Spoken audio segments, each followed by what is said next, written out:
हाँ, तो क्या पूछ रहे थे आसिफ? असल में लड़कों की इतनी वैल्यू ही होता है।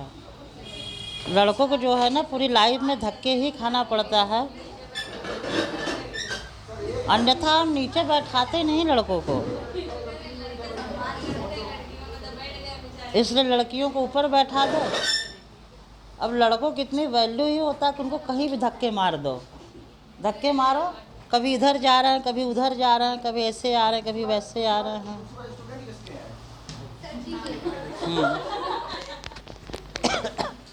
ठीक,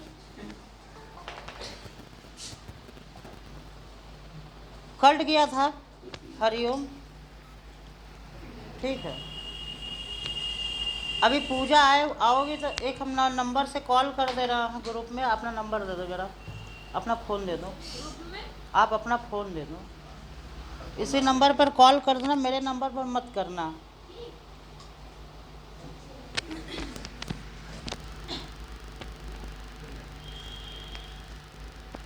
ग्रुप खोलो।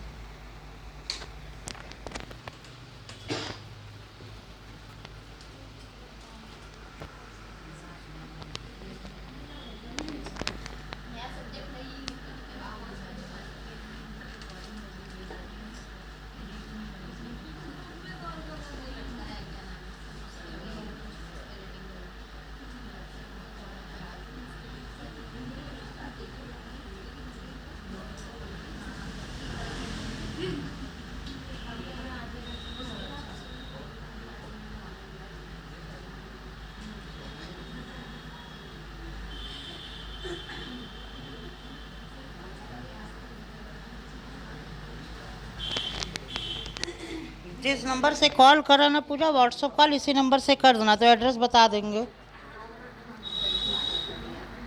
ठीक, आ जाओ अपने टॉपिक पर आ जाओ। चलो आ जाओ अपने टॉपिक पर आ जाओ, सभी लोग वापस आ जाओ। ठीक है ना, टॉपिक अपने टॉपिक पर आ जाओ। हम लोग कहाँ पर चल रहे थे? लिस्ट की बात कर रहे थे। लिस्ट की बात कर रहे थे। संविधान में 3 लिस्ट दिए हैं और तीनों लिस्ट में अब यहाँ पर फेडरल गवर्नमेंट है, तो फेडरल गवर्नमेंट की पावर बटी होगी। सेंट्रल की अलग पावर होगा, स्टेट का अलग पावर होगा। तो जो स्टेट लिस्ट है इसे हम लोग क्या कहते हैं? राज्य सूची कहते हैं। राज्य सूची, ठीक है ना, राज्य सूची। और जो तीसरा है कॉन्करेंट सूची, कॉन्करेंट लिस्ट, इसको कहते हैं समवर्ती सूची। समवर्ती सूची, ठीक। देखो है क्या, ये जो यूनियन लिस्ट है इसमें टोटल 97 सब्जेक्ट दिए हैं, 97 विषय दिए हैं। और उस 97 विषय पर जो लॉ बनाएगा वो कौन बनाएगा? Central government. और जो स्टेट लिस्ट दिया है राज्य सूची, राज्य सूची में टोटल 47 वो दिया है, सब्जेक्ट दिया है। कितना? 47 सब्जेक्ट।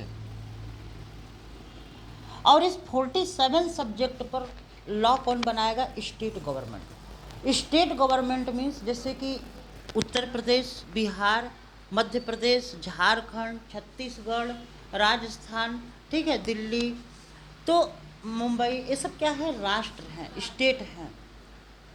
अगर हम कहें कि इंडिया में टोटल कितने स्टेट हैं, तो प्रेजेंट टाइम में कितने स्टेट हैं? 28।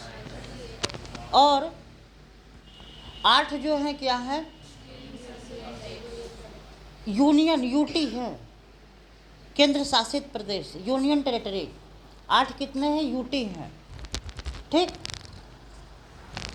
अगर हम टोटल की बात कर दें तो 28 8 कितना हुआ? कितने? 36। कभी कभी जीके के पेपर में ऐसे भी पूछ लेता है, ठीक है ना। 2 नए राज्य बने हैं, यूटी, जे&के को 2 भाग में डिवाइड कर दिया गया 2019 में, जब रीऑर्गेनाइजेशन किया गया जम्मू एंड कश्मीर का, JNK का, तो लद्दाख को अलग कर दिया गया। लद्दाख को एक अलग स्टेट बना दिया गया यूटी, और JNK को भी यूटी बना दिया गया। पहले इंडिपेंडेंट स्टेट था, ठीक है। तो 29 राज्य से कम हो गए, पहले 29 राज्य थे, अब 28 हो गए। और केंद्र शासित पहले 7 था, तो अब 8 हो गए। वैसे तो ज़्यादा होता, अगर 2 केंद्र शासित प्रदेश और 9, तो क्या कहते हैं कि 2 को 1 कर दिया गया। दमन दीव और किसको 1 किया गया? नगर हवेली को 1 कर दिया गया, एक साथ जोड़ दिया गया। तो इसलिए कितने यूटी हो गए? 8 हो गए, ठीक है ना, कोई बात नहीं। तो जो राज्य सूची है, ये राज्य सूची में जो 47 विषय दिए हैं, 47 सब्जेक्ट दिए हैं, इस पर लॉ कौन बनाएगा? इस पे लॉ बनाएगा स्टेट गवर्नमेंट। ये स्टेट गवर्नमेंट की पावर है। अब बात यहाँ पर ये है कि अगर सेंट्रल गवर्नमेंट अलग सब लॉ बना रही है और स्टेट गवर्नमेंट अलग लॉ बना रहे हैं, तो दोनों में सामंजस्य नहीं स्थापित होगा, दोनों के रिलेशंस अच्छे नहीं होंगे, दोनों के रिलेशंस खराब हो सकते हैं, दोनों के बीच में तनावपूर्ण बना रहेगा, एक दूसरे से बात नहीं करेंगे, और जब एक दूसरे से बात नहीं करेंगे तो सामंजस्य नहीं होगा सेंट्रल गवर्नमेंट और स्टेट गवर्नमेंट में। तो दोनों को सामंजस्य स्थापित करने के लिए कि दोनों में व्यवहार बना रहे, दोनों में बातें बना रहे, उसके लिए एक समवर्ती सूची का विषय लिस्ट किया गया, समवर्ती सूची इसमें रखा गया सामंजस्य बनाने के लिए, जिसे कहते हैं कॉन्करेंट लिस्ट।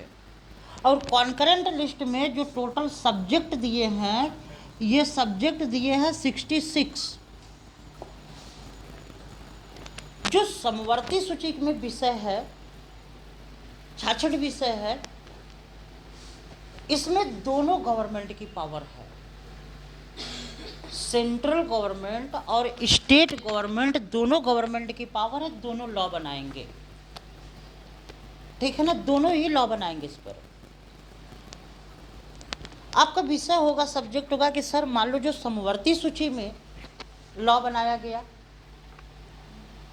तो जो समवर्ती सूची में ये 66 विषय दिए गए हैं, इस 66 विषय पर सेंट्रल गवर्नमेंट भी लॉ बनाएगा और स्टेट गवर्नमेंट भी लॉ बनाएगा, जो जो उसमें विषय दिए गए हैं। अगर इन केस किसी एक पर्टिकुलर सब्जेक्ट पर सेंट्रल गवर्नमेंट ने भी लॉ बना दी और स्टेट गवर्नमेंट ने भी लॉ बना दिया, दोनों ने ही लॉ बना दिया, सेंट्रल गवर्नमेंट ने भी लॉ बना दिया और स्टेट गवर्नमेंट ने भी लॉ बना दिया, तो हम महत्व किसको देंगे? तो सिंपल सी बात है कि जो हम महत्व देंगे, किसको महत्व देंगे? सेंट्रल गवर्नमेंट को महत्व देंगे। जो बड़ा होता है उसी को महत्व दिया जाता है, जो बड़ा होता है सॉरी, उसी को महत्व दिया जाता है। सिंपल सी बात है। यहाँ पे जो हम लॉ पढ़ रहे हैं, कुछ इसी प्रकार के लॉ पढ़ेंगे। लॉ अगर दोनों के सामंजस्य बना हो, सेंट्रल गवर्नमेंट के और स्टेट गवर्नमेंट के, तो वहाँ का शासन अच्छा होगा, जब दोनों के सामंजस्य बना हो।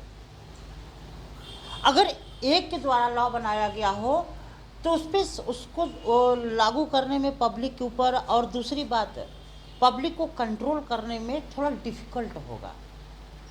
सेंट्रल गवर्नमेंट को बनाया हुआ लॉ स्टेट गवर्नमेंट कहेगा कि हम नहीं मानेंगे, हम नहीं लागू करेंगे, हम ये नहीं करेंगे, हमारे लिए ये नहीं सही है, हमारे लिए वो नहीं सही है, आए दिन डिस्प्यूट होगा और ये डिस्प्यूट बढ़ता जाएगा। आप लोग देखोगे कि डिस्प्यूट कब बढ़ा था? जब motor vehicles act, new motor vehicles act आया था अमेंडमेंट होकर के, 2018 में, हाँ 1918 में आया था। तो उसमें काफ़ी डिस्प्यूट हो गया। सेंट्रल गवर्नमेंट इसी सब्जेक्ट का वो है कॉन्करेंट, सेंट्रल गवर्नमेंट ने बनाया। तो क्या स्टेट गवर्नमेंट ने लागू नहीं किया? अब जब दोनों की लॉ बनाने की पावर है तो यहाँ पर क्या ऑप्शन रख देता है कि सेंट्रल ने लॉ बनाया तो उसको फर्स्ट प्रीफरेंस देंगे, स्टेट को फर्स्ट प्रीफरेंस नहीं देंगे। लेकिन स्टेट के पास क्या होता है पावर, उसे संशोधन करने की पावर होती है, ठीक है ना। उसको अपने स्टेट में संशोधन करके लागू कर देगी, और वही किया गया। एमवी एक्ट में संशोधन करके लागू किया गया। उसमें चालान के रेट बहुत हाई थे। तो ये जो गवर्नमेंट की पावर को डिस्ट्रीब्यूट किया गया है, ये लिस्ट के माध्यम से किया गया है। और ये लिस्ट संघ सूची, राज्य सूची, समवर्ती सूची तीनों हैं। और जो दोनों सरकार की, केंद्र सरकार और राज्य सरकार की जो समवर्ती वो बनाया जा रहा, सामंजस्य स्थापित किया जा रहा, समवर्ती सूची स्थापित कर रही है। सेंट्रल गवर्नमेंट स्टेट गवर्नमेंट में कोई डिस्प्यूट न हो, इसके कारण से संविधान में समवर्ती सूची रखा गया। अब बात यह है कि जब आप संविधान पढ़ते हो, जब भी संविधान पढ़ते हो भारत का, तो संविधान पढ़ने पर आपको समझ में आता है कि संविधान में जो पावर है, इंडिपेंडेंट पावर जो दिखाई दे रहा है, वो 3 भागों में बटा हुआ है। 3 भागों में बटा हुआ है। एक लेजिस्लेचर,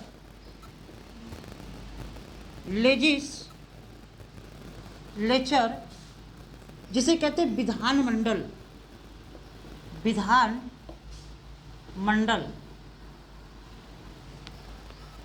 एक आपको ये दिखेगा जब आप पार्लियामेंट्री पढ़ते हो, स्टेट लेजिस्लेचर पढ़ते हो, राज्य का विधानमंडल पढ़ते हो, संसद पढ़ते हो, तो आपको वहाँ अलग चीज़ दिखेगा। दूसरी बात, आप दूसरा जो पढ़ते हो जुडिशरी, ठीक, जुडिशरी पावर पढ़ते हो, न्यायिक जुडिशरी के पढ़ते देखते हो, न्यायपालिका, न्यायपालिका,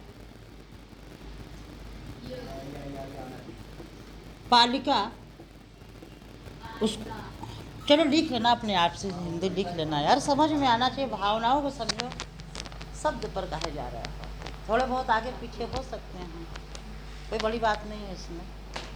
न्यायपालिका, ठीक है। न्यायपालिका के बाद जब आप देखते हो तो हाँ, एडमिनिस्ट्रेटिव,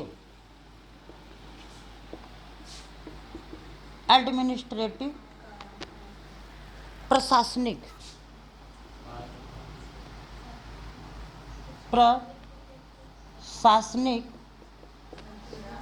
जिसे आप एग्जीक्यूटिव भी कहते हो, ठीक है ना, एग्जीक्यूटिव भी कह देते हो, कोई दिक्कत की बात नहीं है। कार्यपालिका कह देते हो। 3 में बटा हुआ है, और इन तीनों का जो कार्य है अलग अलग है। तीनों इंडिपेंडेंट बॉडी हैं। कार्यपालिका भी इंडिपेंडेंट बॉडी है, न्यायपालिका भी इंडिपेंडेंट बॉडी है, और विधानमंडल भी इंडिपेंडेंट है। तीनों के कार्य अलग अलग बताए गए। जो विधानमंडल है, विधानमंडल का कार्य केवल लॉ बनाना है। विधानमंडल का कार्य क्या है? लॉ बनाना। और जो न्यायपालिका का कार्य है, इसका कार्य क्या है? न्याय देना। क्या देना? न्याय देना, ठीक है ना। न्याय देना किसका कार्य है? न्यायपालिका का। फिर आपके मन में होगा सर ये जो नीचे पढ़ रहे हैं सबसे लिखा हुआ है प्रशासनिक, इसका काम क्या है? देखो, न्यायपालिका को और विधानमंडल के जो दोनों के कार्यों का एग्जीक्यूशंस करवाता है, फॉलो करवाता है, वो कौन करवाता है? एडमिनिस्ट्रेटिव करवाता है। आपने देखा होगा कि लॉ बनाते हैं, संसद में लॉ बनता है, राज्य के विधानमंडल। अब विधानमंडल को दो भाग में, हमने विधानमंडल क्यों कहा? क्योंकि यहाँ पे दो सरकार है। जो इंडियन कॉन्स्टिट्यूशन है, यहाँ संविधान में दोनों फीचर्स पाए जाते हैं। यहाँ के संविधान में फेडरल फीचर्स भी है और यूनिटरी भी है। नॉर्मल वे में यहाँ के जो कॉन्स्टिट्यूशन है, भारत का संविधान है, वो फेडरल फीचर्स है, लेकिन कुछ विशेष परिस्थितियों में यूनिटरी सिस्टम को फॉलो करता है यहाँ का संविधान। जैसे नेशनल इमरजेंसी लग जाए, जब नेशनल इमरजेंसी लग जाता है आर्टिकल 352 का, तो सारी पावर किसके पास चला जाता है? केंद्र के पास। स्टेट की गवर्नमेंट जो होता है निष्क्रिय हो जाता है। उस वक्त भारत का संविधान यूनिटरी मोड में होता है, not federal mode. Federal mode में नहीं होता है। अब बात जब हम करेंगे कि जो विधानमंडल है, सेंट्रल गवर्नमेंट के लिए पार्लियामेंट बनाया गया है, पार्लियामेंट ऑफ इंडिया, भारत की संसद, और स्टेट का अपना अलग अलग विधानमंडल है। उत्तर प्रदेश का अलग है, बिहार का अलग है, झारखंड का अलग है, बंगाल का अलग है, मध्य प्रदेश का अलग है, छत्तीसगढ़ का अलग है, महाराष्ट्र का अलग है, दिल्ली का अलग है, गोवा का अपना अलग है। हर राज्य के विधानमंडल अपने अलग अलग हैं। अगर किसी राज्य के पास विधानमंडल नहीं होगा तो उसके लिए सेंट्रल गवर्नमेंट लॉ बनाते हैं। जैसे कुछ यूटी है, जैसे आप देख लोगे लद्दाख है, उसके पास विधानमंडल नहीं, और भी यूटी हैं, तो उनके लिए सेंट्रल गवर्नमेंट लॉ बनाता है। सेंट्रल के सबऑर्डिनेट है यूटी, इसीलिए उनको कहा गया यूनियन टेरिटरी। जो राज्य भी दो प्रकार के हैं, एक इंडिपेंडेंट राज्य, स्वतंत्र राज्य जो 28 है, और जो केंद्र के अधीन राज्य हैं वो प्रेजेंट टाइम में 8 हैं। जहाँ जो केंद्र के अधीन राज्य होता है और जो क्या कहते हैं कि इंडिपेंडेंट राज्य होता है, स्वतंत्र राज्य होता है, उसकी जो पुलिस होती, प्रशासन होती है, उस स्टेट में वेस्ट करती है। और जो यूटी है यूनियन टेरिटरी, केंद्र शासित प्रदेश, इसकी जो प्रशासन होती है वो सेंट्रल गवर्नमेंट के अधीन होती है। जैसे आप लोग देखते हो ना कि अरविंद केजरीवाल के ऑफिस में क्या कहते, पुलिस पहुंच गई, और उत्तर प्रदेश की पुलिस मुख्यमंत्री को देखते ही एड़ी पटकने लगते हैं इंडिपेंडेंट राज्य के। तो जो यूटी होता है, इसकी प्रशासन किसके अधीन होता है? सेंट्रल के अधीन होता है। सेंट्रल गवर्नमेंट के डायरेक्शंस पर कार्य करता है।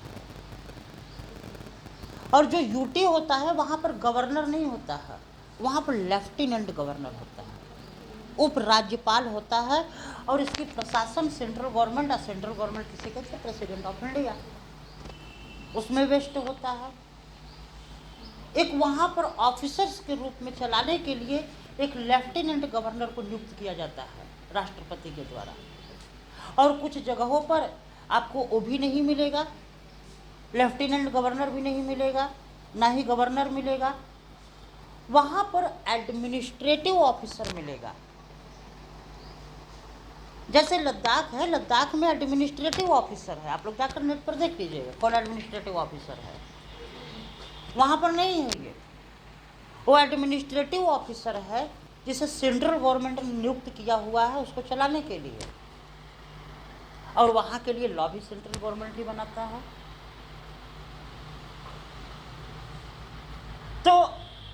और आप देखो कि दिल्ली में लेफ्टिनेंट गवर्नर है, J&K में लेफ्टिनेंट गवर्नर है, जहाँ पर कहीं नहीं है तो वहाँ पर क्या होते हैं, एडमिनिस्ट्रेटिव ऑफिसर।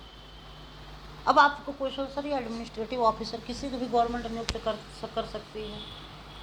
मोस्टली उसी को नियुक्त करता है जो IAS होते हैं, UPSC से क्वालिफाई होकर के आए होते हैं, और उसमें भी सीनियर होते हैं, बहुत सीनियर होते हैं। उनको 15 साल 20 साल की सर्विसेज हो गए होते हैं, 15 साल 20 साल डिस्ट्रिक्ट मजिस्ट्रेट रहा हो, उसे नियुक्त करते हैं।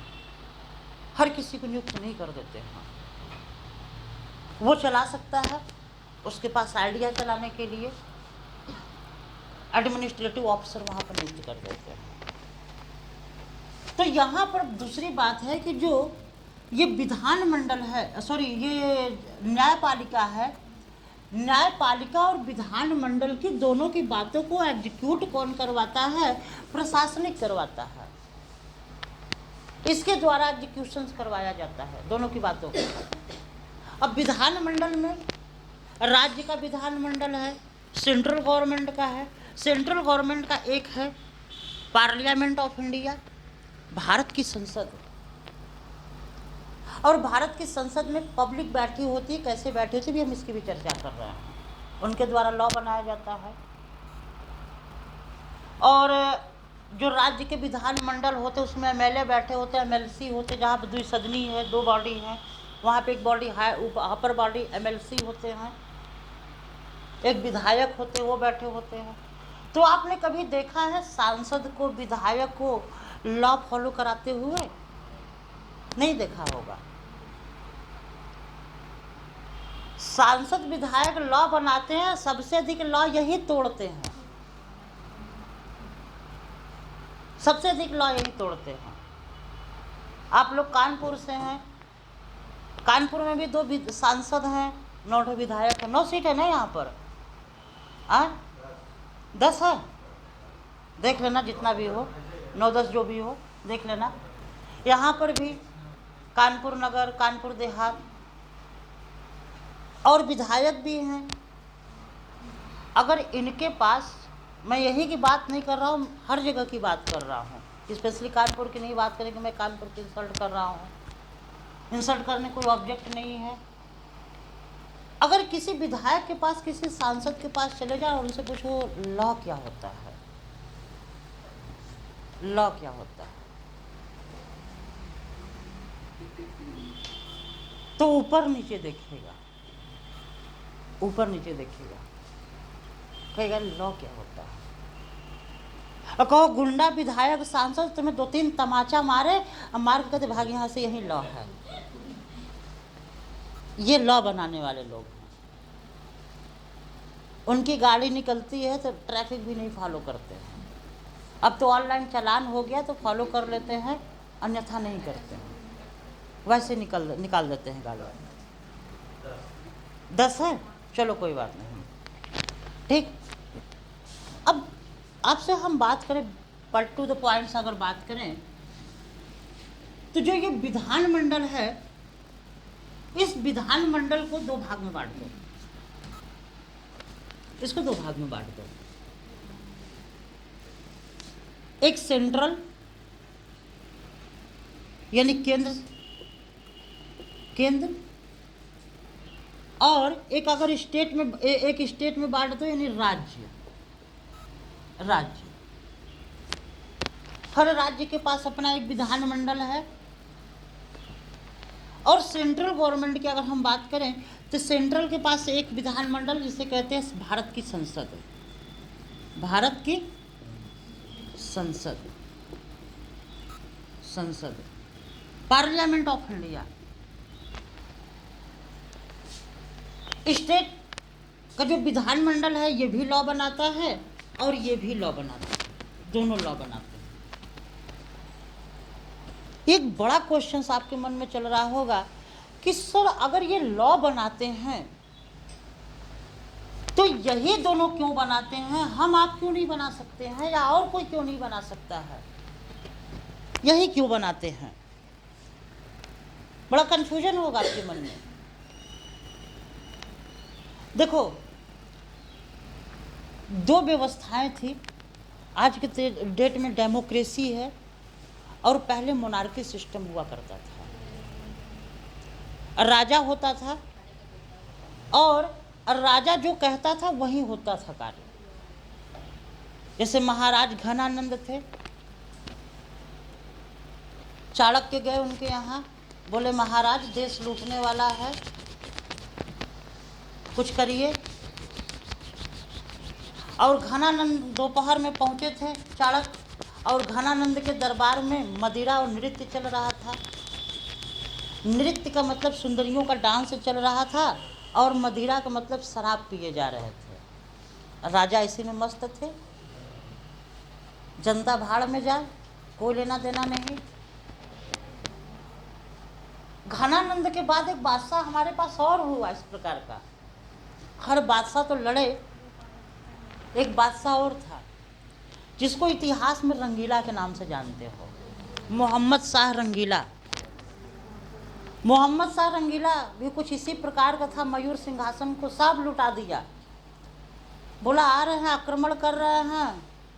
बोला भी आए तो नहीं है ना, जब आएंगे तो देखेंगे। और वो किसमें मस्त था, वो ट्रांसजेंडर में मस्त था और सुंदरियों में मस्त था बिल्कुल। और तीतर बटेर की लड़ाई दिन भर देखा करता था। उसके राज्य में दिन भर चलता था। ये तीतर होते, तीतर और बटेर, तितिल जिसे कहते हो आप लोग, इनकी लड़ाई हमेशा वो देखा करता था। ये जो आप लोग मोहम्मद शाह के इतिहास में आपको बता रहा हूँ, मोहम्मद शाह एक ऐसा व्यक्ति था जिसे रंगीला के नाम से जाना जाता था। रंगीला क्यों कहे जाते थे, जानते हो क्यों कहे जाते थे?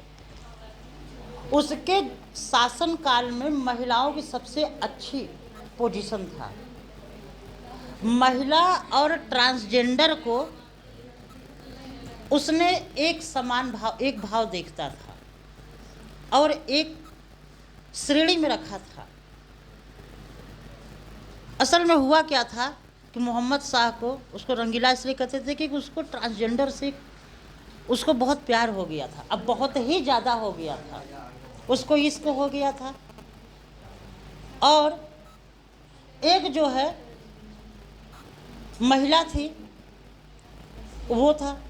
और मोहम्मद शाह स्वयं उन दोनों को नाराज न हो, खुश होने के लिए अपनी बालों को खोल करके और लिपस्टिक लगा करके स्वयं गद्दी पर बैठता था, मेकअप करके स्वयं गद्दी पर बैठता था। इसलिए उसको मोहम्मद शाह रंगीला कहा जाता है। ठीक है ना, इतिहास में रंगीला के नाम से। ट्रांसजेंडर पर इतना हंस क्यों रहे हैं आप लोग? ट्रांसजेंडर व्यक्ति है, हम लोग अपनी बात बता रहे हैं। ट्रांसजेंडर नहीं। जब मैंने मोहम्मद शाह रंगीला 2012 की बात मैं आप लोग को बता रहा हूँ, जब मोहम्मद शाह रंगीला, उस वक्त मैं इतिहास नहीं पढ़ रहा था। मैं इतिहास के स्टूडेंट, हिस्ट्री का कोई इंटरेस्ट नहीं था हिस्ट्री पढ़ने में। उस वक्त मैं कॉमर्स का स्टूडेंट था और महाराष्ट्र में पढ़ रहे थे, सीए कर रहे थे, महाराष्ट्र में थे, ट्रेनिंग चल रहा था। उस वक्त काफ़ी गर्लफ्रेंडों में से एक गर्लफ्रेंड थी ट्रांसजेंडर। उसमें हंसने वाली कोई बात नहीं है, हंसने वाली बहुत बड़ी बात नहीं है। हो सकता है, देखो ये होता क्या है, ये आंखों का एग्रीमेंट है और किस नज़र के एग्रीमेंट होता है और किस नज़र से किस नज़र का एग्रीमेंट हो जाए कोई बहुत बड़ी बात नहीं है। ठीक, तो यहाँ पर मोहम्मद शाह रंगीला बैठा, कोई दिक्कत की बात नहीं, लुटने दो। ठीक, इस प्रकार से दो बादशाह जो हुए बड़े मज़ेदार हुए। आगे की हम चर्चा करें, अगर अपने पॉइंट पर आए, चलो कोई बात नहीं, अपने पॉइंट पर आ जाओ। सेंट्रल गवर्नमेंट और स्टेट गवर्नमेंट की बात हो रही थी। जब मोनार्की सिस्टम में क्या था कि राजा ही जो कहता था वही होता था, पब्लिक की बात नहीं सुनी जाती थी। कुछ राजाओं में मंत्री परिषद की व्यवस्था थी। जैसे मंत्रिपरिषद की व्यवस्था कब थी? जब चंद्रगुप्त मौर्य बना 72 भारत का शासक, उसके शासन में मंत्रिपरिषद की व्यवस्था थी। और जब मराठा साम्राज्य पढ़ते हैं तो मराठा साम्राज्य में भी मंत्रिपरिषद की व्यवस्था थी। बात मत करो, सीधे सीधे बैठो। मंत्रिपरिषद की व्यवस्था थी, लेकिन बहुत थोड़ा व्यवस्था दिखता है और कहीं पर कुछ नहीं दिखता है। वहाँ पर लॉ जो बनाते थे, कानून जो बनाते थे, राजा ही बनाता था। लेकिन डेमोक्रेसी में ऐसा नहीं है। डेमोक्रेसी में जो राजा बैठाया जाएगा वो पब्लिक के द्वारा चुन करके बैठाया जाएगा। किसके द्वारा बैठाया जाएगा? पब्लिक के द्वारा चुन कर बैठाया जाएगा। और जब भारत का आप संविधान पढ़ते हो और भारत के संविधान में जब प्रियम्बल पढ़ते हो तो भारत के संविधान ही शुरू होता है वहीं से, we the peoples of India, हम भारत के लोग, ठीक है ना? वहीं से रिप्रेजेंट कर रहा कि भारत के लोग जो चाहेंगे वो होगा कार्य, यहाँ पर जो यहाँ की जनता चाहेगी वो होगा कार्य। इसके वजह से अब आपकी जनता जो है, अब प्रत्येक जनता तो संसद में जा नहीं सकती है, बैठ नहीं सकती, उसके लिए ऑफिस नहीं बनाया जा सकता है। तो उसके लिए व्यवस्था बनाया क्या गया? उसके लिए व्यवस्था बनाया गया, एक ऑफिस बनाया गया जिसे संसद कहते हैं, और एक राज्य का ऑफिस हुआ जो स्टेट कहते हैं, राज्य में, राज्य का विधानमंडल। और जो संसद है, अगर हम संसद की बात करें तो संसद में कौन बैठता है? भारत की पब्लिक बैठती है। आप सीधा कहेंगे, अगर आपसे कोई पूछता है भारत की संसद में कौन बैठकर कार्य करता है, सीधा आप जवाब देना भारत की पब्लिक। पब्लिक के अलावा वहाँ संसद में कोई नहीं बैठता है। संसद में कौन बैठता है? पब्लिक बैठती है संसद में। संसद, पार्लियामेंट, कौन बैठती? पब्लिक। अब ये जो है प्रत्येक पब्लिक तो वहाँ बैठ नहीं पाएगी, तो उसके लिए व्यवस्था बनाया गया पब्लिक का रिप्रेजेंटेटिव, पब्लिक का रिप्रेजेंटेटिव की व्यवस्था बनाया गया, जिसे आप सांसद कहते हो, मेंबर ऑफ पार्लियामेंट। और अब हमें थोड़ा सा यहाँ पर एक बात रोक करके एक बात और जान लेना चाहिए कि जो पार्लियामेंट है, ये पार्लियामेंट बना कैसे, इसको जानना बहुत जरूरी है। पार्लियामेंट 3 बॉडी से मिलकर बनता है, राष्ट्रपति, राष्ट्रपति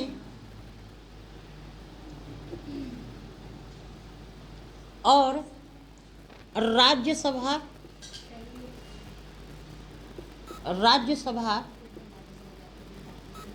और लोकसभा। ध्यान से समझना, नहीं बाद में हम समझाएंगे नहीं किसी को, आज समझा रहे, जनरल क्लासेस दे रहे हैं। 3 से मिलकर के बना संसद, और तीनों ही पब्लिक रिप्रेजेंट कर रही है। पब्लिक ने इनको चुना और इनको पब्लिक ने चुन करके अपना रिप्रेजेंटेटिव भेजा। ये डायरेक्ट इलेक्शन से चुने जाते हैं, डायरेक्ट इलेक्शन, यानी कि प्रत्यक्ष चुन करके आते हैं। और ये जो है इनडायरेक्ट चुन करके ये दोनों लोग आते हैं, इनडायरेक्ट और प्रत्यक्ष। या चुनाव 2 प्रकार का होता है, डायरेक्ट इलेक्शन होता है, इनडायरेक्ट इलेक्शन होता है। जो आपके द्वारा डायरेक्ट चुने जाते हैं, सांसद चुने जाते हैं, मेंबर ऑफ पार्लियामेंट, लोकसभा, और एक राज्यसभा, राष्ट्रपति, इनके दोनों के इनडायरेक्ट इलेक्शन होता है।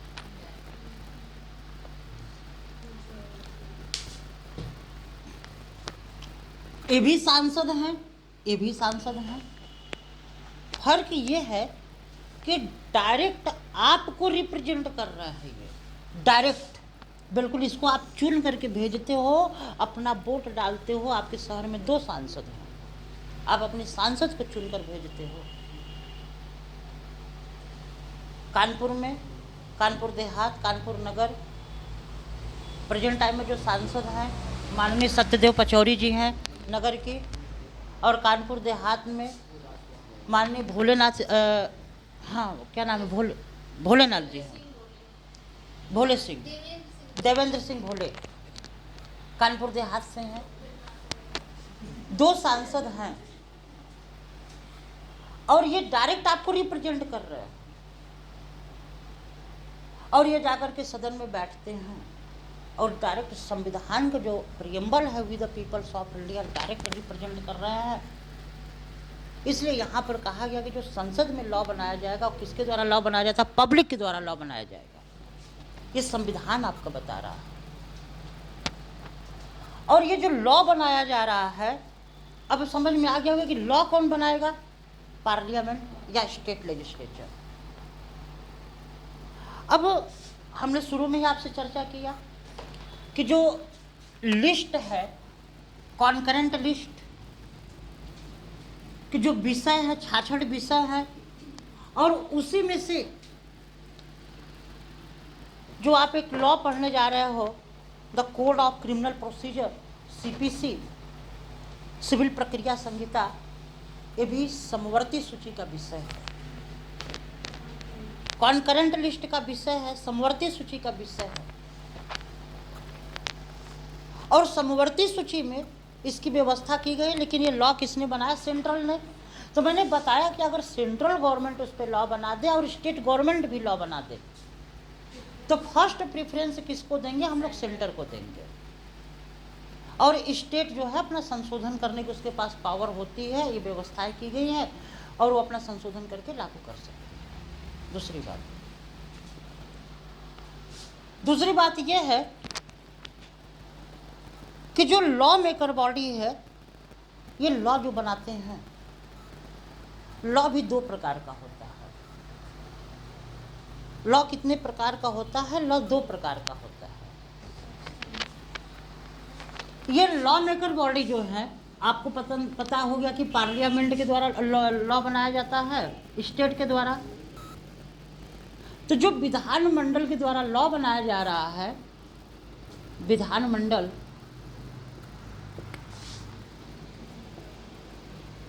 लेजिस्लेचर,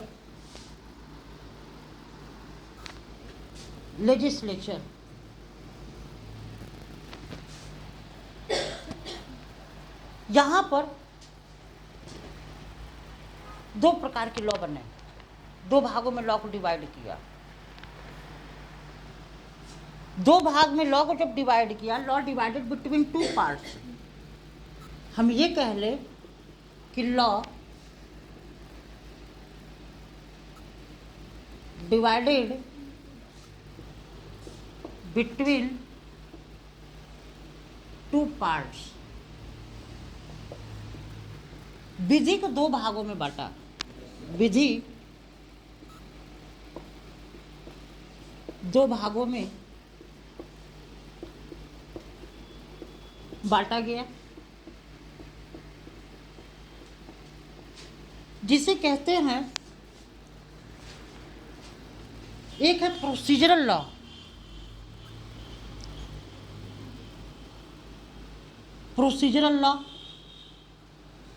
प्रक्रिया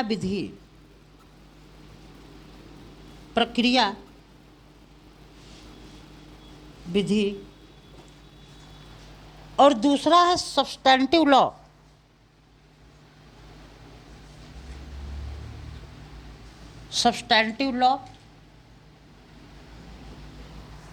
इसको हम लोग कहते हैं मौलिक विधि।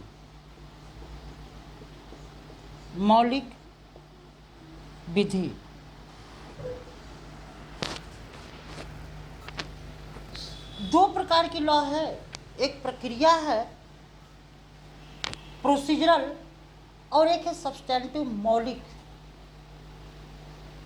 अब आपको नाम से पता चल रहा है कि जो ये प्रक्रिया विधि है, एक कुछ न कुछ कार्य करने के तरीके को बता रहा है। क्या बता रहा है?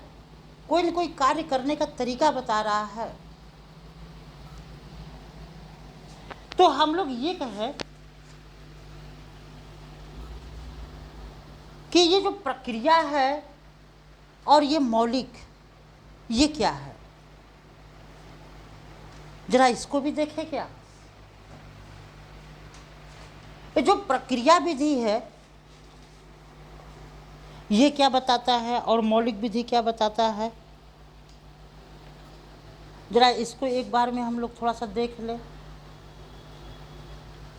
ठीक है ना।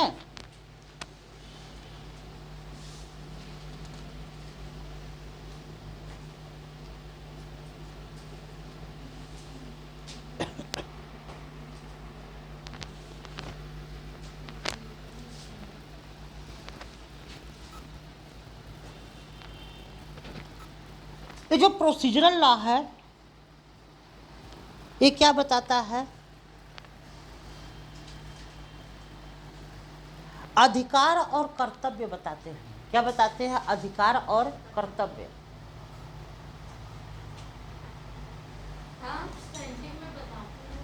प्रोसीजर में तो प्रोसीजर बताते हैं। अच्छा हाँ, कुछ उल्टा हो गया, उल्टा हो गया ना।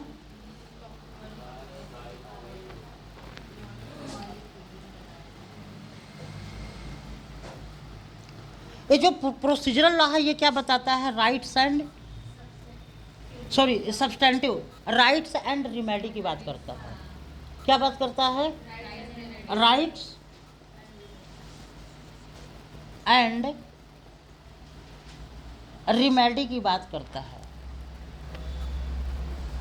अधिकार और अनुतोष की बात करता है। अनुतोष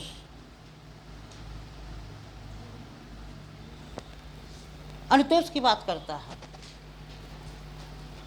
या हम कह देते हैं कर्तव्य की भी बात करता है, ठीक है ना। जो अधिकार और कर्तव्य का निर्धारण करती है वो कौन होती है, मौलिक विधि।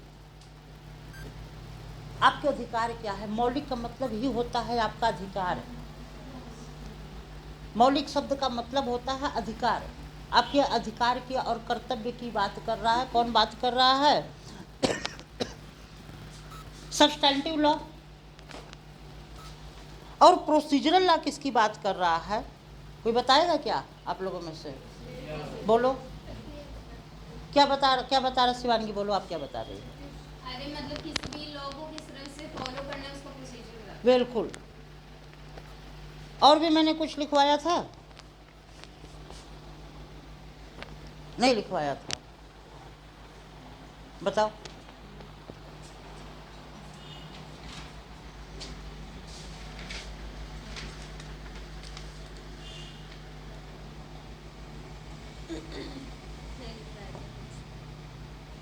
ये क्या लिखा है, procedure law can be defined as a law that establishes the rule of the court system, how the business of the court is conducted, and the method of procedure that are applied to protect the right and individual within the justice system.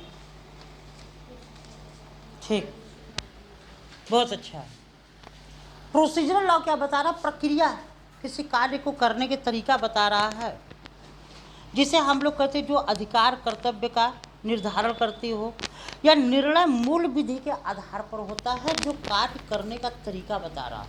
Procedural law मुख्यतः procedure का मतलब प्रक्रिया बता रहा है, किसी कार्य को कैसे किया जाए, ये कौन बता रहा है, प्रोसीजरल लॉ बता रहा है।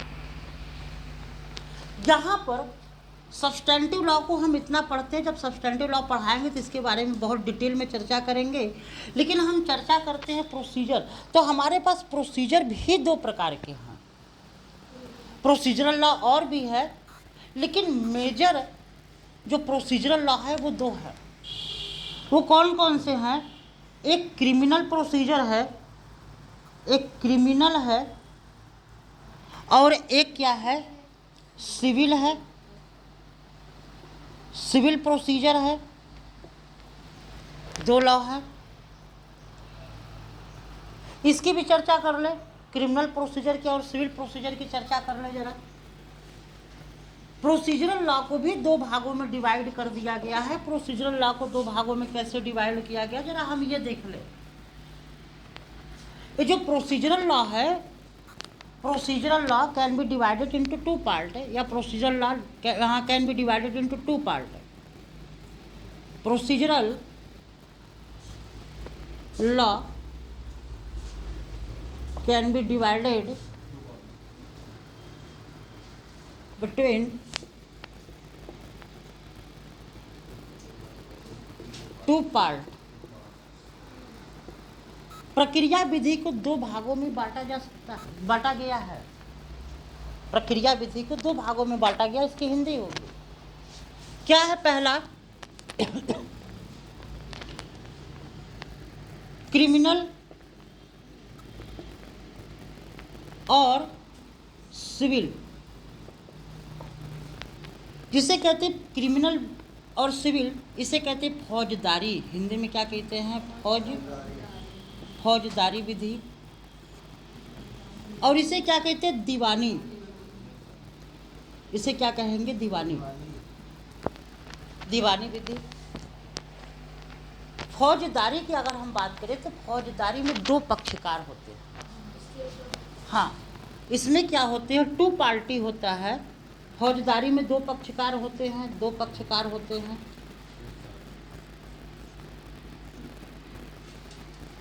कौन कौन दो पक्षकार होता है? एक होता राज्य वर्सेस एक्यूज्ड, यानी कि अपराधी।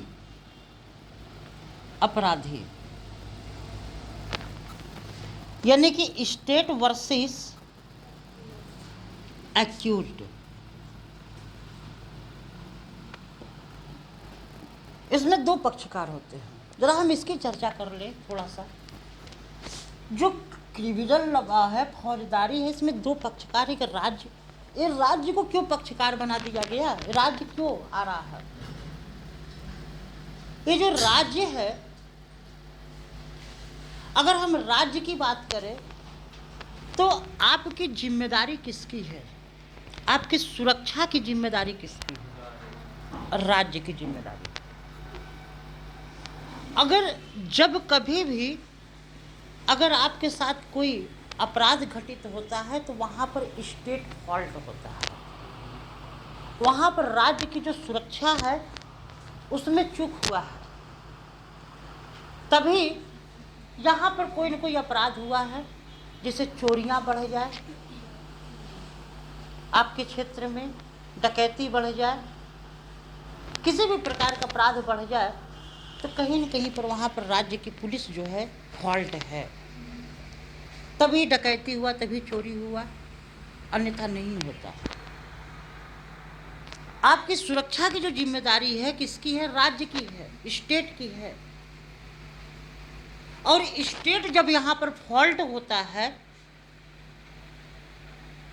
तो अपराधी को सजा दिलाने का कार्य कौन करेगा? स्टेट करेगा। जो विक्टिम होगा, जिसका कुछ क्षति हुआ होगा, उसकी ओर से मुकदमा कौन लड़ेगा? राज्य लड़ेगा। और यहाँ पर जब स्टेट फॉल्ट है तो स्टेट किसी व्यक्ति के ऊपर आरोप लगा रहा है। वर्सेस का मतलब होता है अगेंस्ट, इसके विरुद्ध है। तो जो बीच में वर्सेस शब्द लिखते हो, इसका मतलब होता है विरुद्ध। जैसे कल से आप लोग देखते हो विश्व कप स्टार्ट हो गया है। कल किसका मैच था? इंडिया वर्सेस ऑस्ट्रेलिया, और इंडिया जीत गई। ऑस्ट्रेलिया 19 साल में पहली बार ऑस्ट्रेलिया ने अपनी हार से स्टार्ट किया है। कल का मैच आप लोगों ने देखा होगा। कोई बात नहीं, ऑस्ट्रेलिया ने 19 साल में पहली बार हार के साथ स्टार्ट किया है। ठीक, तो यहाँ पर उसके विरुद्ध क्या है? ये जो वर्सेस होता है इसका मतलब होता है अगेंस्ट, विरुद्ध। ठीक, राज्य किसको दिलवाएगा सजा? अपराधी को दिलवाएगा, विक्टिम की ओर से। इसलिए राज्य वर्सेस क्या होता है? अपराधी। और राज्य क्यों दिलवाता है? क्योंकि राज्य की ही जिम्मेदारी है आपको सुरक्षा दिलवाने की और जब मैं क्रिमिनल लॉ पढ़ा रहा था तो उसमें बहुत डिटेल में बात किए थे, लेकिन यहाँ डिटेल में बात नहीं करेंगे। दूसरा है दीवानी विधि। इस दीवानी विधि में जो होते हैं दो पक्षकार होते हैं, यानी कि जो सिविल लॉ पढ़ने जा रहे हो, दीवानी विधि जो पढ़ने जा रहे हो, सीपीसी जो पढ़ने जा रहे हो, अगर इसकी जो प्रक्रिया है सीपीसी जो बताता है, तो दीवानी विधि में दो प्रकार के दो पक्षकार होते हैं। यहाँ भी क्या होते हैं, दो पक्षकार होते हैं। दीवानी विधि में भी दो पक्षकार होते हैं, दो पक्षकार होते हैं। क्या होते हैं देखो, एक है हाँ कंप्लेनेंट कह लो उसे, कंप्लेनेंट यानी कंप्लेनेंट का मतलब होता है जो शिकायत जाके करता है, शिकायत जाके कोर्ट में करता है। कंप्लेनेंट लॉ की भाषा में, विधि की भाषा में परिवादी कहते हैं। क्या कहते हैं? परिवादी। और परिवादी का मतलब होता है कंप्लेंट। अभी हम बताते हैं क्या होता है परिवादी कंप्लेंट। हमने यहाँ पर कंप्लेंट क्यों लिखा है इसके कारण बता रहे हैं, क्यों लिखवाया है। इसका मतलब किसी व्यक्ति का कोई क्षति, कोई अधिकार किसी ने वायलेट कर रहा है, हनन कर रहा है, तो न्यायालय में जाकर के कोर्ट में क्या करता है, कंप्लेन करता है। ठीक है ना। और जो लॉ की भाषा में सिविल विधि में दे दिया गया उसको क्या कहा गया, प्लेंटिफ। क्या कहा गया, प्लेंटिफ कहा गया, जिसे कहते हैं वादी। यानी कि इसकी कुछ न कुछ नुकसान हुआ है, किसी व्यक्ति के द्वारा इसके अधिकार को वायलेट किया गया है, इसने कोर्ट में जाकर के कंप्लेन किया। अभी हम आगे चर्चा करेंगे। और दूसरा है इसके जो विरुद्ध में होता है वो कौन होता है, अगर किसी के ऊपर हम वाद ला रहे हैं तो वो क्या करेगा, अपना बचाव करेगा, अपना क्या करेगा, डिफेम करेगा, डिफेंड करेगा, सॉरी हाँ डिफेंड करेगा, अपनी बचाव करेगा। तो हम लोग उसे क्या कर देते हैं, डिफेंडेंट कर देते हैं। क्या कहते हैं उसे, डिफेंडेंट। यानी क्या कहते हैं, प्रतिवादी। क्या कहते हैं, प्रतिवादी। वो बचा रहा अपने आप को। देखो बात क्या होती है, जो ये सिविल लॉ है और क्रिमिनल लॉ है, एक की एफआईआर लिखी जाती है और एक की जाकर के कोर्ट में कंप्लेन किया जाता है। ऐसा क्यों, कारण क्या है? इसके पीछे बहुत बड़ा रीजन है। जो क्राइम होता है वो अगेंस्ट सोसाइटी माना जाता है, जो अपराध होता है वो पूरी सोसाइटी के विरुद्ध होता है, उसके अगेंस्ट सोसाइटी माना जाता है अपराध को। इसलिए इसे कहा गया कि इसके लिए फॉल्ट कौन है, जिम्मेदार कौन है, राज्य जिम्मेदार है। तो सबसे पहले किसको बताने जाएंगे? अगर हमने आपकी जिम्मेदारी ले रखी है, हमारे जिम्मेदारी पर आपको घर वाले ने मेरे पास भेजा है पढ़ने के लिए, अगर यहाँ पर किसी लड़के और किसी लड़की के साथ में कोई बात होता है तो उसके जिम्मेदार कौन है? सबसे पहला जिम्मेदार मैं हूँ। सबसे पहले मुझसे पूछा जाएगा कि आपकी क्लास में जब बच्चे हमने भेजे आपके पास तो ये कैसे हुआ, क्यों हुआ, यहाँ पर फॉल्ट कौन है? हम फॉल्ट हैं। अगर किसी बच्चे की तबीयत खराब हो जाए, अगर उसको हम ध्यान न दें, किसी के साथ कोई क्राइम कमिट हो, अगर हम ध्यान न दें, तो फॉल्ट किसका है? मेरा। आपके गार्जियन जब आएंगे तो सबसे पहले शिकायत किससे करेंगे? हमसे करेंगे। इस माध्यम से आप लोग समझोगे, सबसे पहला शिकायत किससे करेंगे? मुझसे करेंगे। तो इसी प्रकार से जब राज्य आपकी सुरक्षा ले रखा है, आपकी सुरक्षा की जिम्मेदारी राज्य को है, तो सबसे पहले शिकायत किससे करने जाएंगे? आप राज्य से करने जाएंगे, जिसने आपकी जिम्मेदारी ले रखी है। इसके वजह से एफआईआर लॉन्च करवाने किसके पास जाते हो? राज्य के पास जाते हो। आप पुलिस स्टेशन में एफआईआर लॉन्च कराने जाते हो ना, और राज्य की एक प्राधिकरण बैठा हुआ है, एक राज्य की अथॉरिटी बैठा हुआ है। सबसे पहले शिकायत किससे करते हो? राज्य से करते हो कि देखिए आपके रहते हुए हमारे साथ ये घटना घटित हुआ है, और ये अगेंस्ट सोसाइटी माना जाता है, यानी कि आपकी जो सुरक्षा व्यवस्था है उसमें चूक हुआ है। इसलिए आप लोग पढ़ते हो कि थाने में एफआईआर, लेकिन उसका फैसला कहाँ पर होता है? कोर्ट में होता है। तो हम थाने में क्यों एफआईआर लॉन्च करवाते? इसकी क्या रीज़न है थाने में एफआईआर लॉन्च कराने की? थाने में एफआईआर लॉन्च कराने की ये रीज़न है कि जो व्यक्ति जिम्मेदारी ले रखा है, सबसे पहले उसे बताया जाएगा कि आपके रहते हुए देखिए यहाँ पर ये अपराध हुआ है। इसलिए हम लोग कहाँ पर जाते हैं? राज्य के पास जाते हैं, वहाँ पर एफआईआर लॉन्च कराते हैं, अपनी घटना को बताते हैं कि हमारे साथ ये हुआ है। उसके बाद वहाँ की जो स्टेट होती है, जो पुलिस होती है, वो अपनी कार्यवाही करती है, इन्वेस्टिगेशंस आगे की जो प्रक्रिया हो वो करती है।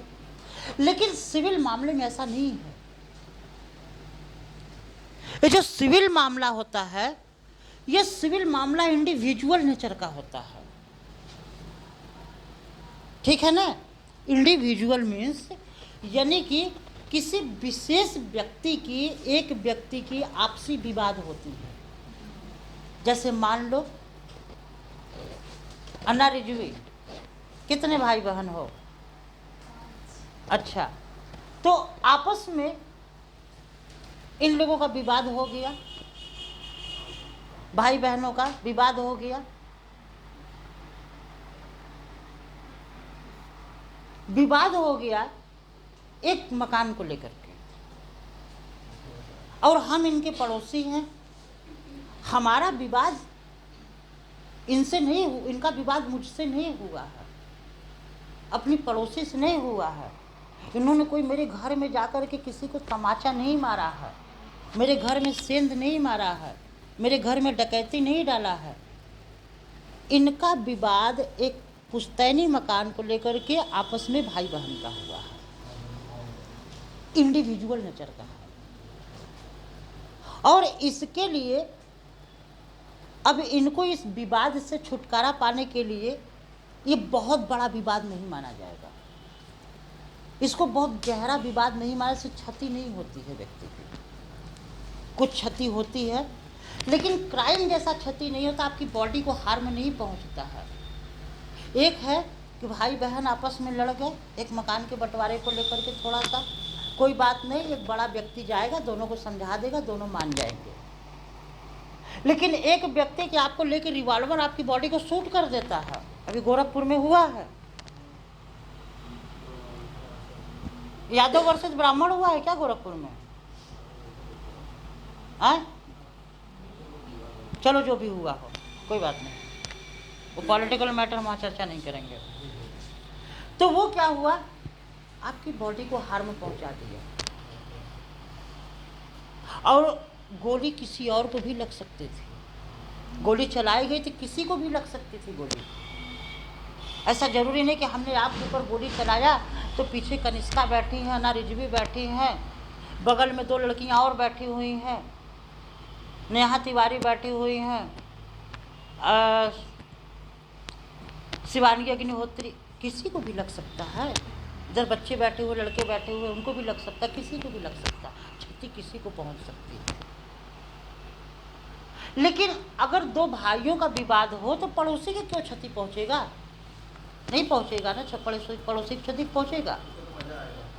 नहीं पहुंचेगा। तो ये इंडिविजुअल नेचर का है, पर्सनल प्रकृति का है। और जो पर्सनल प्रकृति का विवाद होता है तो इसको सोसाइटी में उछालना उचित नहीं समझते।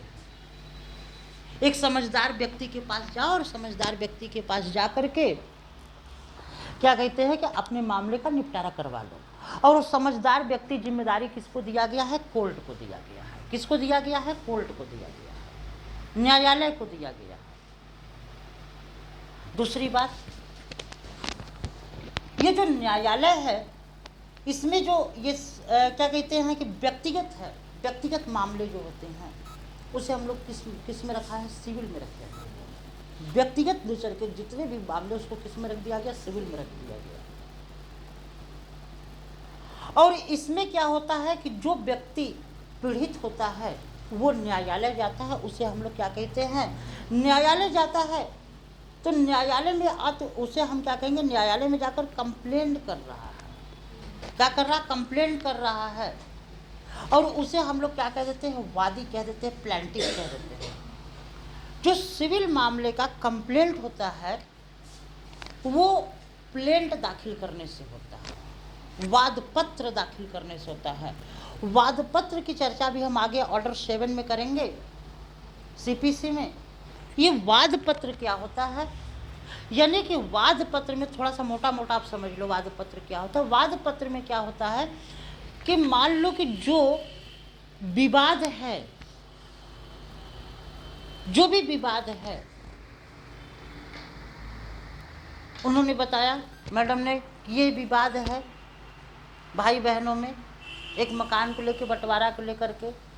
हमारी बड़ी बहन है, कहा कि छोटी है, बड़ी है। तो इन्होंने बड़ी बहन के खिलाफ जाकर के मुकदमा डाला। बोला इसने जो साहब घर में 10 कमरे हैं, 10 में से इसने बताओ 8 ले लिया, हमें 2 ही दिया। ये मजबूत है तो ये सारे कमरे ले ली, हमें 2 ही में रख दिया। अपने सारी मसला जो है उस प्लेंट में 1 बाय 1 करके बताते हैं। जब कोर्ट उसे देखता है तो कहता है अच्छा आपका ये विवाद है। दूसरे पक्षकार को कोर्ट जो है नोटिस भेजता है। हालांकि कोर्ट नोटिस नहीं भेजता है, कोर्ट जो होता है दूसरे पक्षकार को बुलवाता है। और बुलवाने के लिए कोर्ट के पास 2 डॉक्यूमेंट्स होते हैं, एक वारंट होता है, एक सम्मन होता है। और सिविल मामले में वारंट नहीं इशू किए जाते हैं, किए जाते हैं रेयरेस्ट ऑफ रेयर केसेस में किए जाते हैं। जब आप कोर्ट की बात न मान रहे हो तो सारे कार्य किए जाएंगे, अभी हम आगे पढ़ेंगे। लेकिन क्या भेजता है, समन भेजता है उसको कॉल करने के लिए। और जब कॉल करता है तो उसे कहता है कि आप क्या है, आप भी अपने लिखित दो, रिटन स्टेटमेंट उसे कहते हैं। ठीक, रिटन स्टेटमेंट मांगता, कहता आप लिख करके दो, हमें ओरल मत बताओ, लिख करके दो। और अभी जब हम पढ़ाएंगे,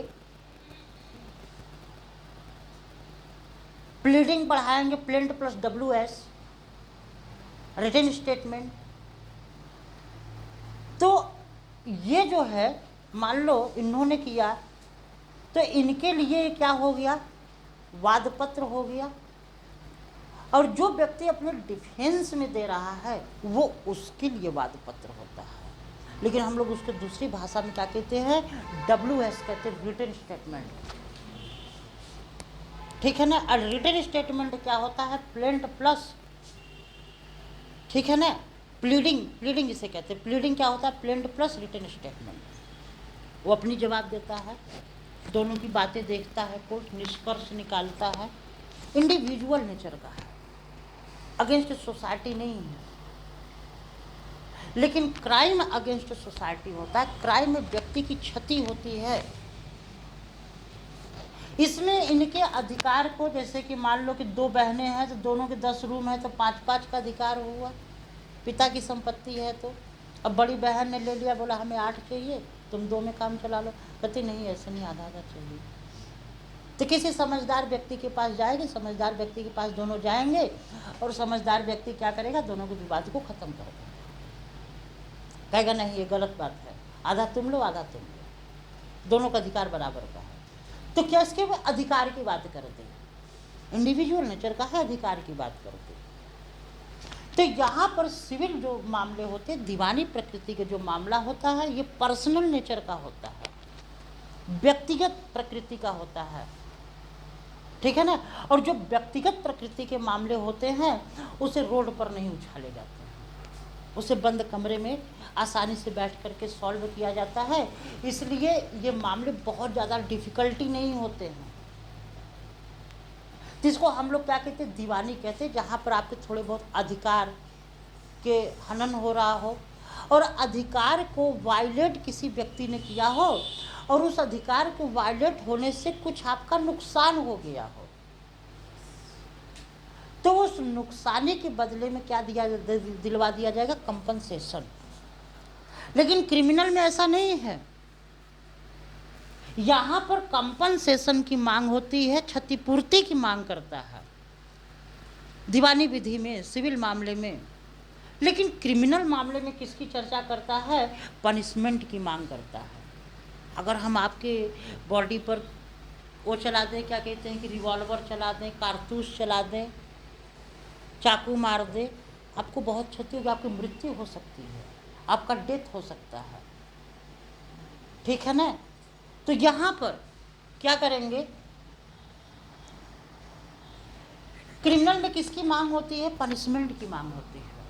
ये हमेशा दंड की मांग करती है, ठीक है ना। क्लियर हो गया आप लोगों को। अब दूसरी बात हम करें कि एक आप लोगों की बड़ी समस्या है। एक दिन पेपर की बात थे, एक महापुरुष थे, अब उनका हम नाम नहीं लेना चाहेंगे। वो पेपर के दिन हमसे पूछते हैं फ़ोन करके कि सर ये अनुच्छेद में और सेक्शन में क्या अंतर है। वो मेरा नॉलेज चेक कर रहे थे, सर ये अनुच्छेद में और सेक्शन में क्या अंतर है, आर्टिकल और सेक्शन में क्या अंतर है, सर ये कोडेड लॉ और कोडेड लॉ क्या होता है। और कुछ सोसाइटी में आपके बहुत ज्ञानी पुरुष बैठे होंगे जो अपने ज्ञान रिप्रेजेंट कर रहे होंगे, वो पूछेंगे ये कोड में और एक्ट में क्या अंतर है। तो हमारा यही कहना है कि ऐसे ज्ञानी महापुरुषों से आप लोग बच के रहें, उनकी जवाब ना दें, उनका जवाब देना उचित नहीं है। और ये बेफजूल के लोग सोसाइटी में बैठे होंगे। हमारा एक दोस्त भी था, उन लोगों ने बहुत बड़ी बड़ी कोचिंगें करके आए थे। जब हमने पढ़ाना शुरू किया सिविल को, तो हमारा ज्ञान चेक कर रहे थे। बोले यार ये बताओ कि कोड में और इसमें क्या अंतर होता है। हमने कहा साहब मुझे नहीं पता है, मुझे आप ही बता दो। हमने सीधे कहा मुझे नहीं पता है, आप बता दो क्या होता है। ज्ञानवान व्यक्ति आपकी सोसाइटी में हमेशा बैठे होंगे, ठीक है ना। आप लोग देखोगे ज्ञानी मिलेंगे, मगर हर किसी से मैं उचित नहीं समझता हूँ कि आप ज्ञान लें। जैसे कुछ व्यक्ति होते हैं ना, हर किसी से एडवाइज लिया करते हैं, कोई काम करने से पहले हर किसी से एडवाइज लिया करते हैं।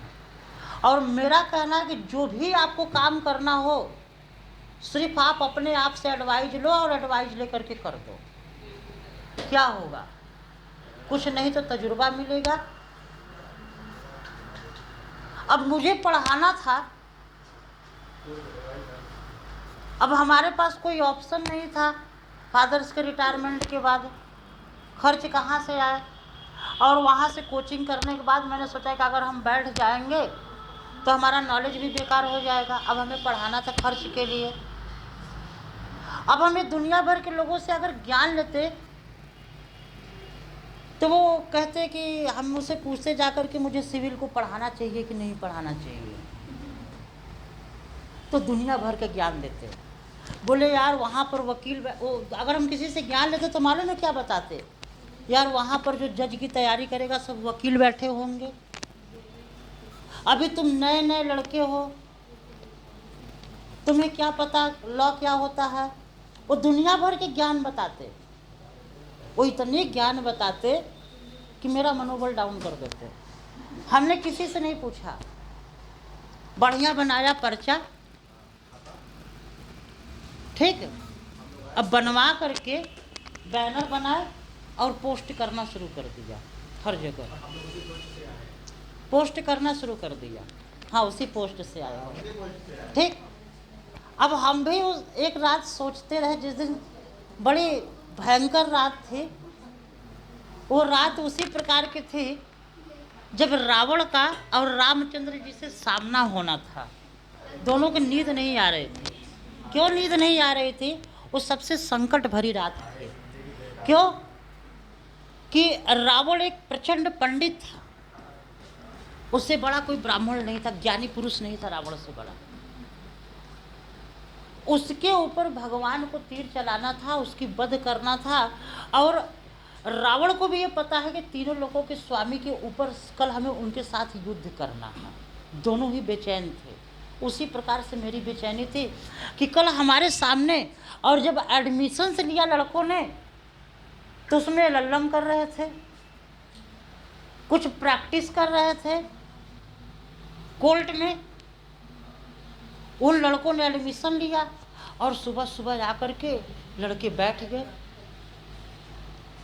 सुबह सुबह लड़के आकर के बैठ गए और पहली बार मैं सिविल को पढ़ाने के लिए खड़ा हुआ तो हल्का सा नर्वस हुए, हल्का सा।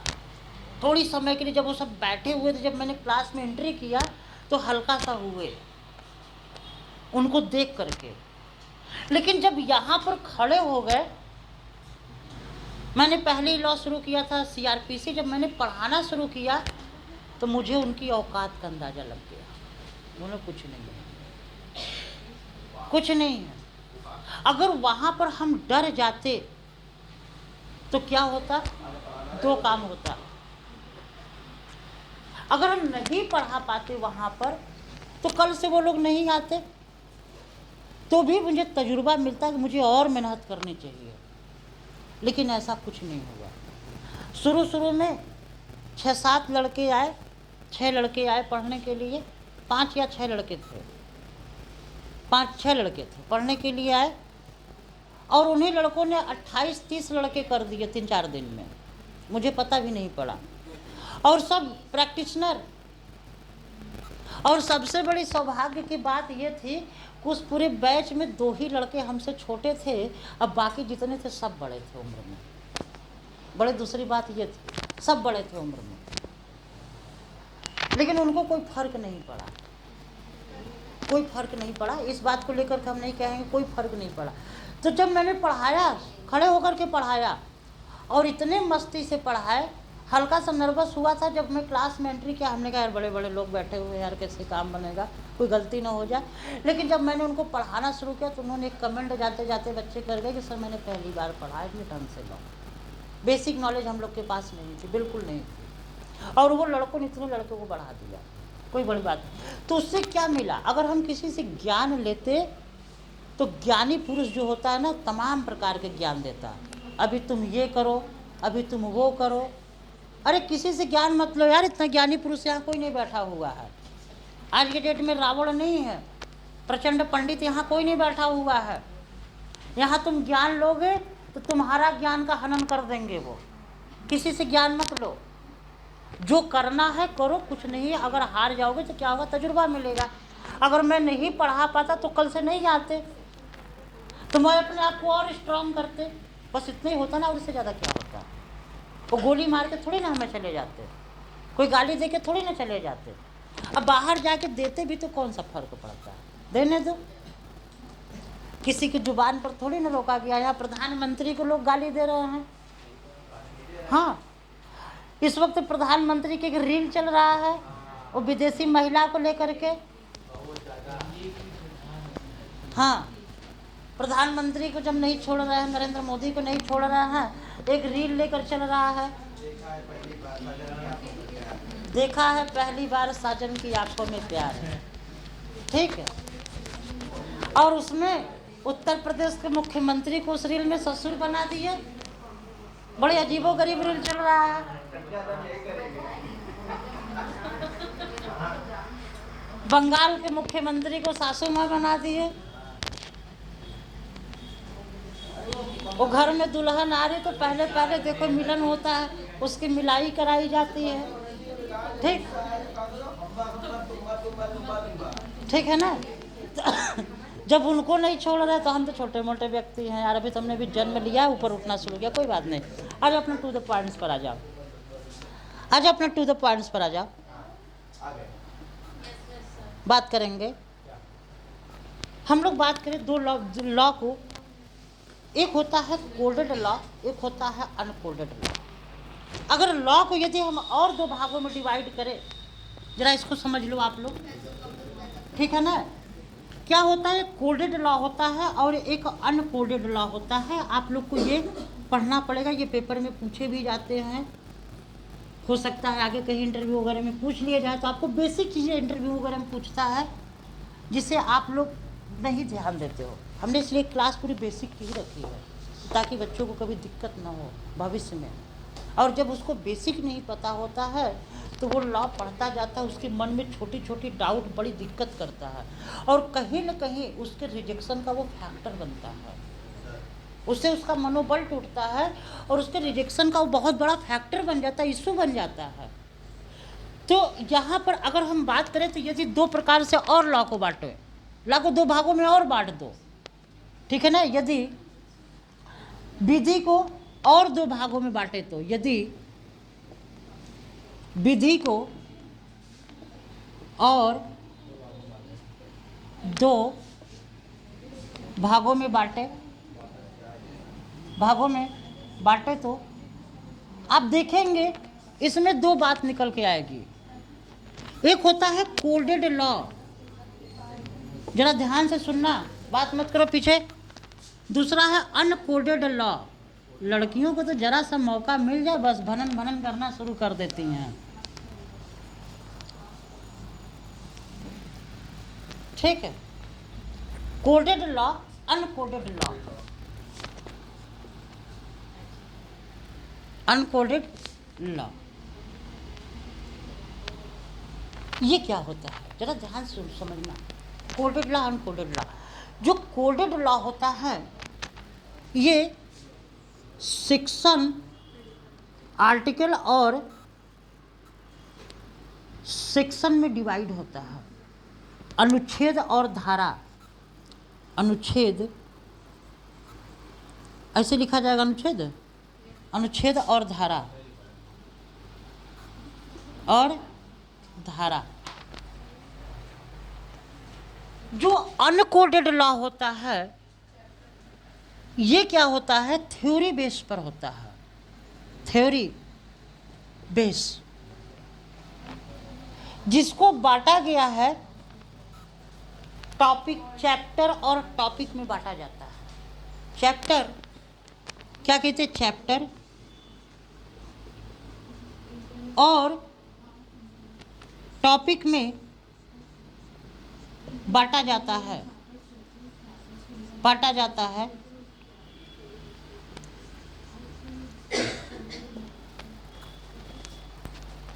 लेकिन जो ये कोडेड लॉ होता है और जो अनकोडेड लॉ होता है, जैसे अनकोडेड लॉ की एग्जांपल है, आप लोग पढ़ोगे तो लॉ ऑफ टाल्ट है, ठीक। टाल्ट जो है अनकोडेड लॉ है, थ्योरी में है, चैप्टर में डिवाइड है। अपकृत्य विधि और भी विधियां हैं। एडमिनिस्ट्रेटिव लॉ जब पढ़ते हो, प्रशासनिक विधि पढ़ते हो, तो चैप्टर में डिवाइड है और थ्योरी में है, थ्योरी और चैप्टर में डिवाइड है, बटा हुआ है। चैप्टर वाइज बांट करके अलग अलग करते हैं, उसकी थ्योरी समझाते हैं। और अब हम बात करें, ये जो महत्वपूर्ण है, जो आपकी सोसाइटी में महापुरुष लोग बैठे होते हैं, ये धारा और सेक्शन क्या होता है, ये धारा और सेक्शन क्या होता है, जरा हम इसकी चर्चा करें। ये जो सेक्शन होता है, धारा का मतलब होता है लगातार, कॉन्टिन्यू। इसका मतलब होता है जहां पर लगातार संख्या होती है, जैसे आप देखोगे लगातार संख्या, कॉन्टिन्यू धारा, नदी का बहता हुआ पानी लगातार बह रहा है, लगातार बह रहा है, धारा चल रही, धाराएं चल रही, झरने से जो गिर रहा है, झील से गिर रहा है, धारा जहां लगातार संख्या दिया हो। लगातार संख्या का मतलब अगर हम एग्जाम्पल में ले लें, जैसे इंडियन पिनल कोड है, उसमें कोई एक टॉपिक उठा ले, उसमें अपराधों की लगातार बात हो रही है। 5 से 11 सेक्शन में लगातार अपराधों की बात हो रही है। तरह तरह की अपराध को अलग अलग धाराओं में रखा, लगातार अपराध की बात हो रही है। अपराध की बात हो रही है ना, वहां पर लगातार अपराध की बात हो रही है। आईपीसी में, अगर आईपीसी में ही कोई हम विशेष टॉपिक उठा करके देखें, एक विशेष अपराध को देखें, तो थेफ्ट, चोरी, आपसे पूछा जाता है डिफिनीशन ऑफ थेफ्ट, तो आप क्या कहते हो? सेक्शन 378। लेकिन 378 से लेकर के 382 तक होगा उसमें चोरी की परिभाषा। चोरी बताया गया, कहाँ तक बताया गया? 378 से लेकर के 382 तक लगातार उसकी बात की जा रही चोरी की। अलग अलग चोरी, घर में जाकर चोरी, क्लर्क के द्वारा चोरी, इस प्रकार के चोरियों की बात कर रहा, अलग अलग चोरी की बात कर रहा है। तो धारा का मतलब होता है जहाँ पर लगातार है, कोई कार्य किया जा रहा, कोई काम किया जा रहा, कोई बात की जा रही है, तो उसे क्या कहते हैं? धारा कहते हैं, सेक्शन कहते हैं। आर्टिकल क्या होता है? अनुच्छेद। अनुच्छेद में जो होता है कुछ विशेष बातों को रखा जाता है, विशेष बातों को एक ही जगह रखा जाता है। जैसे कि प्रत्येक लॉ में एक मदर लॉ होता है, जैसे आप लोग सुप्रीम कहते हो, सुप्रीम लैंड लॉ कहते हो, सुप्रीम लैंड लॉ कहते हो ना, मदर लॉ कहते हो। मातृभूमि विधि, एक मातृभूमि होती है, जैसे भारत में भी है, क्या कहते हैं कि संविधान, और संविधान में सेक्शन है, आर्टिकल है, नॉट सेक्शन नहीं है, आर्टिकल है।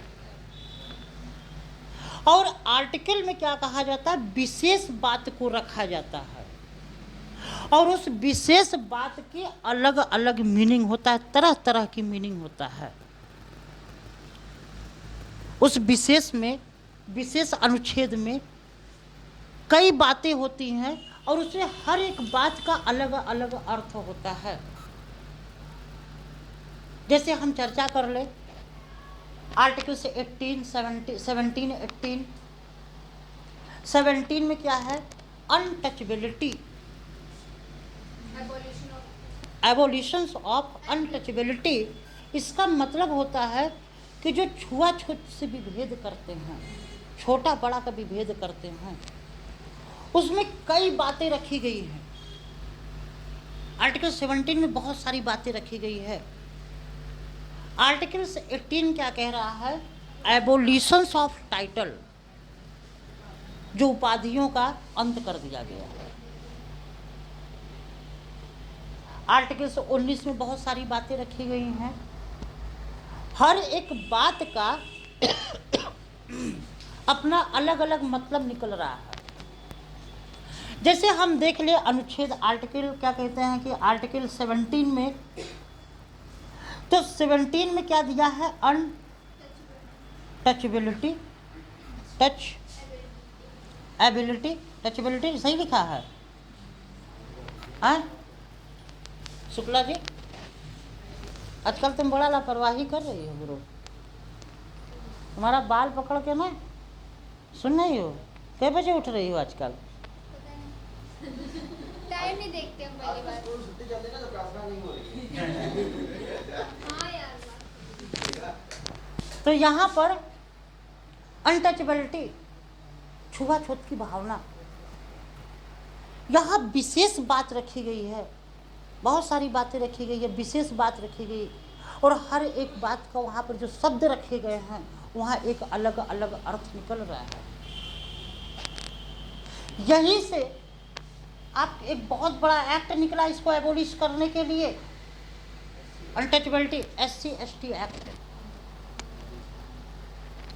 और भी एक्ट निकला गया। आर्टिकल्स 19 जब पढ़ते हो, आर्टिकल्स 15 पढ़ते हो, आर्टिकल 16 पढ़ते हो, आर्टिकल 14, तो वहाँ जो आर्टिकल होता है, जहाँ पर अनुच्छेद होता है, वहाँ पर शब्दों का मिलन होता है, बहुत सारी चीज़ें रखी जाती हैं और उसका अर्थ अपना एक अलग अलग होता है। लेकिन धारा में नहीं होता है ऐसा। धारा में पर्टिकुलर ऑफेंस की बात करते हैं। 378 में क्या किया गया? Definitions of theft. 391 एक में होगा डेफिनेशंस ऑफ डकैती, एक में होगा डेफिनेशंस ऑफ लूट। प्रत्येक धाराओं में 499 डिफेमेशन, आईपीसी की धारा की बात कर रहा हूँ। धारा में एक विशेष अपराध की बात कर रही है, पर्टिकुलर ऑफेंस की बात किया जा रहा है, लेकिन आर्टिकल में पर्टिकुलर ऑफेंस की बात नहीं कर रहे। यहाँ पर बहुत सारी बातें रखी गई हैं। और अभी एक और बात है, आप लोग आर्टिकल पढ़ते हो, आप लोग सेक्शन पढ़ते हो, और एक आप पढ़ते हो शेड्यूल, अनुसूची। ये अनुसूची क्या है? अनुसूची में ये बातें क्यों रखी जाती है? शेड्यूल में कौन सी बातें रखी जाती है? देखो, शेड्यूल जो होता है, जैसे कोई सेक्शन हो या कोई आर्टिकल हो,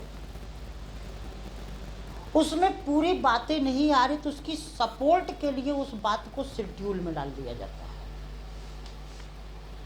शेड्यूल क्या करता है? उसको सपोर्ट करता है, उसकी लिस्टिंग करता है, लिस्ट बनाता है। सपोर्ट के लिए लिस्ट बनाया जाता है। जैसे आप लोग जब अपने घर का सामान लेने जाते हैं तो एक लिस्ट तैयार कर लेते हैं, एक पर्चे पर एक लिस्ट तैयार कर लेते हैं ताकि हम कोई चीज़ भूल न जाए। तो वो लिस्ट जो तैयार कर रहे हैं वो किसके? अपने सपोर्ट के लिए, अपने मेमोरी की सपोर्ट के लिए लिस्ट तैयार कर रहा है कि हमारे मेमोरी से लॉस हो जाएगा तो हम लिस्ट को उठा करके देख लेंगे। वो हमें क्या कर देगा? सपोर्ट कर देगा।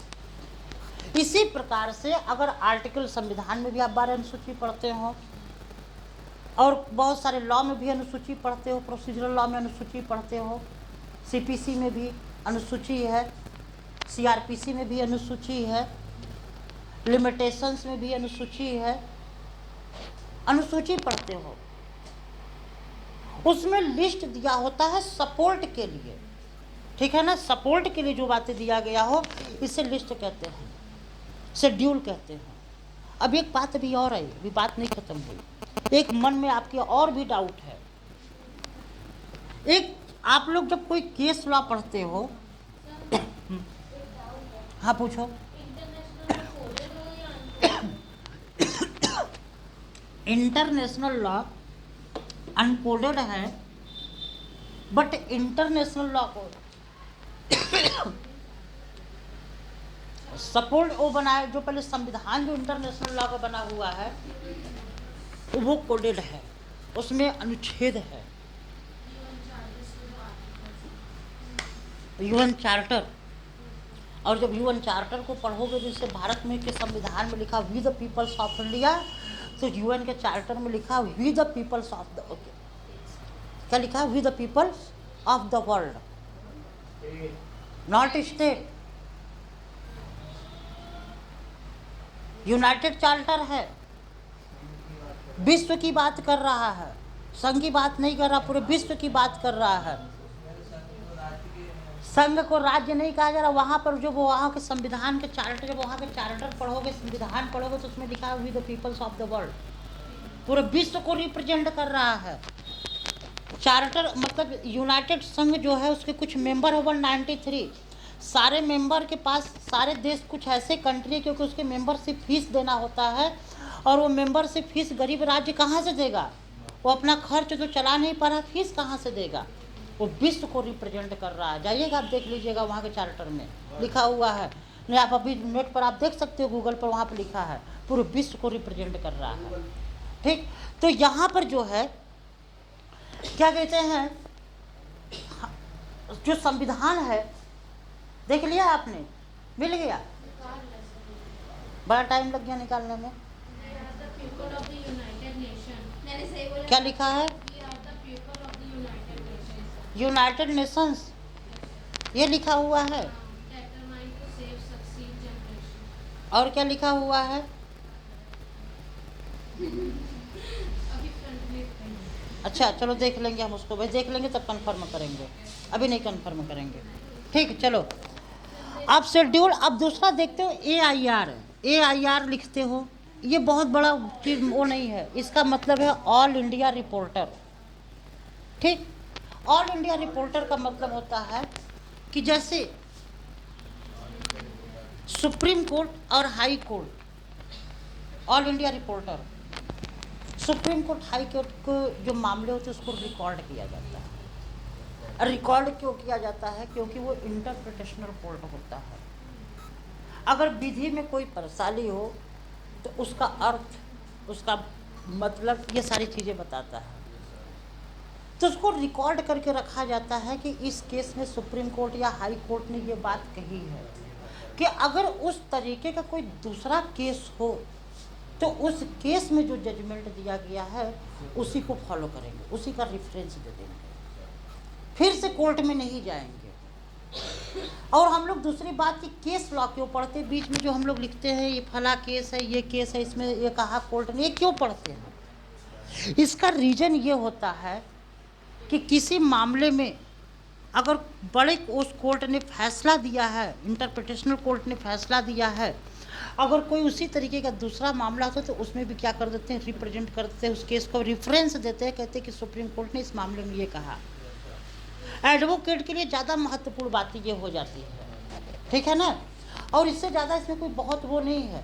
और दूसरी बात, जो केस लॉ लिखवाते हैं, जहाँ पर विधि क्लियर ना हो, जहाँ पर लॉ क्लियर ना हो, तो कोर्ट वहाँ पर कुछ बात बताया हुआ है तो उस विधि को क्लियर करने के लिए केस की सपोर्ट लेते हैं, सपोर्ट करते हैं, ठीक है ना।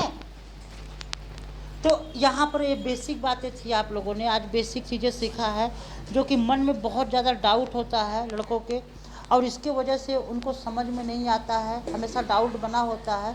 ठीक, अब इसकी चर्चा हम लोग कल करेंगे, कल की क्लास में करेंगे, आज यहीं पर बंद करते हैं क्लास, ठीक है।